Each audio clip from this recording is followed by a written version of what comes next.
Ndërsa finalja e madhe të shtunës po afron, aleancat brenda shtëpisë së Big Brother VIP duken më të lëkundura se kurrë. Shtëpia më e famshme në Shqipëri po i afrohet fundit të një rrugëtimi epik prej 120 ditësh dhe, kur na ndajnë vetëm 5 ditë nga nata e madhe, tensioni është në kulm, ndonse jo çdo gjë po përcilet me debate të ashpra. Së fundmi, në një moment reflektimi, Rogjerti dhe Selin kanë ndarë disa mendime të sinqerta për lojën e Mirit, duke analizuar strategjinë e tij të gjatë.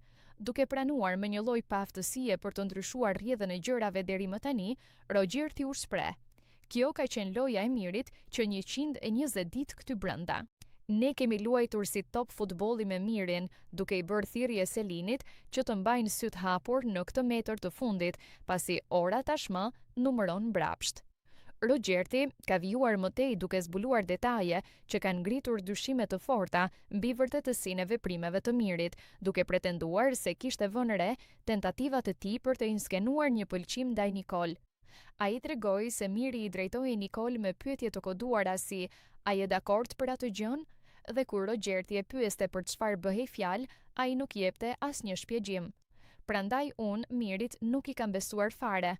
Kam shkuar disa herë në dhomën e rrëfimit, duke thënë se unë atij nuk i besoj, se nuk i besoj mor vlla, rrëfeu ai.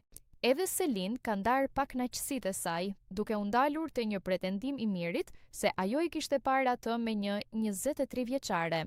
Ajo e ka mohuar këtë kategorikisht, duke e cilësuar si një tentativë për të krijuar skenar të paqen që ajo as nuk i kishte vënë re. Betejë finale tashmë është ngushtuar mes 4 finalistëve: Selin, Mateo, Miri dhe Rogjert. Kush nga ata do të arrijë të rrëmbejë çmimin e madh dhe të shpalet fituesi i kësaj sfide raskapitëse? A do të triumfojë strategjia e Mirit, apo këto zbulime të fundit do të përmbysin parashikimet? Gjithçka mbetet për tu parë këtë të shtunë, në një natë që premton të jetë e paharrueshme.